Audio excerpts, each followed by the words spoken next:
issu du livre de Lewis Carroll, de Le côté du miroir, où il parle du non-anniversaire, de la notion de non-anniversaire. Donc il explique qu'on peut faire la fête tous les jours, sauf le jour de son anniversaire. Et donc ça permet de multiplier cette expérience. Et l'idée c'était d'interpréter ça dans un gâteau individuel pour que ça puisse être plus gérable. Et puis aussi un pied de nez parce que c'est une réduction d'une pièce montée en fait. Et qui incorpore la bougie. C'est un espèce de kit de non-anniversaire. C'est délicieux. C'est délicieux.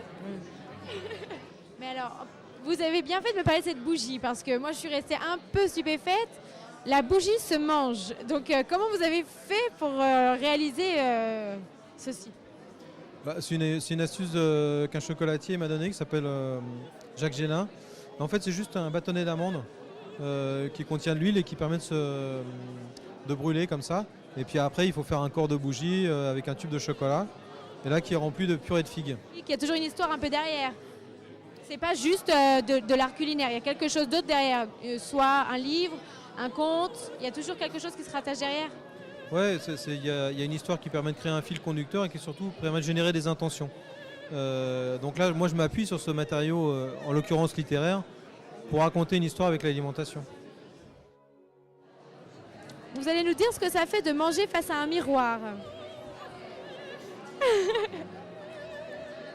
Non anniversaire. Voilà, c'est ça. On a peut-être quelque chose à fêter. La réouverture du salon.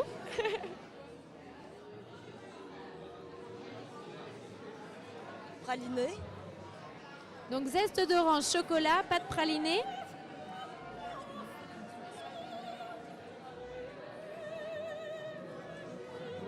Une génoise. Et une génoise.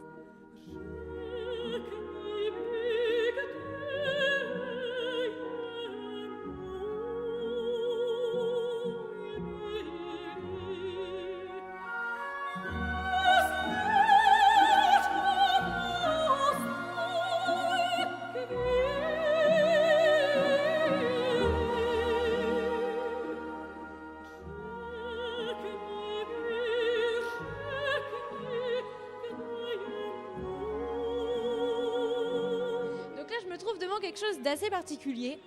Donc, à première vue, un parquet. Donc, mais à l'odeur, ça me dit quelque chose. Donc, est-ce que vous pouvez nous en parler, s'il vous plaît? Voilà, il s'agit d'un parquet en chocolat. Donc, c'est un projet que j'ai réalisé pour mon diplôme que j'ai eu en juin dernier aux Beaux-Arts de Lyon. Donc, ça a été le point de départ, c'est un tableau. C'est les raboteurs de Caillebotte. Donc où on voit des raboteurs qui poncent un parquet, où il y a des copeaux de bois qui sortent. Donc j'ai fait le lien copeaux de bois, copeaux de chocolat. Et c'est comme ça que j'ai commencé de réfléchir au parquet en chocolat.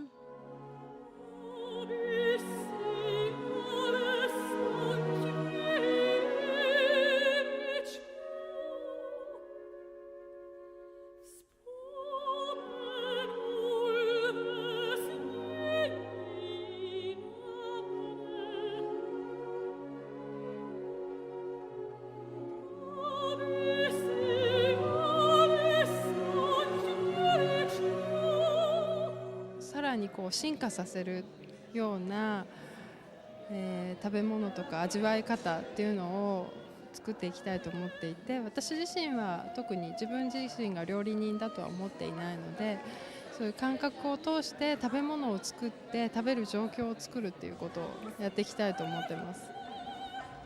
Donc, elle pense que la cuisine très scientifique, ils sont déjà bien développés et il y a plusieurs cuisiniers qui essayent dans ce domaine. Donc, ce qu'elle veut faire, ce n'est pas forcément ce domaine-là. C'est plutôt, elle cherche, comment dire, la manière très sensorielle de faire sentir les goûts différents. En plus, les goûts qu'on a, comment dire, depuis la naissance. Donc, c'est comment dire, elle veut faire développer le sens qu'on a normalement.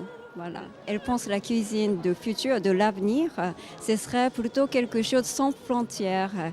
Donc, ce qu'elle va essayer, c'est plutôt si on peut dire, c'est la cuisine de l'extraterrestre. On connaît pas la nationalité sans frontières. Donc, ce qu'elle fait, ce n'est pas forcément quelque chose qui suit la tradition japonaise, même si elle est japonaise.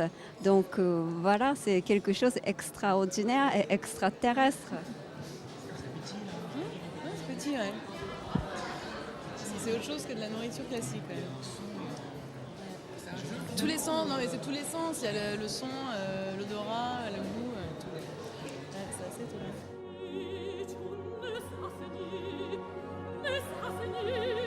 Venir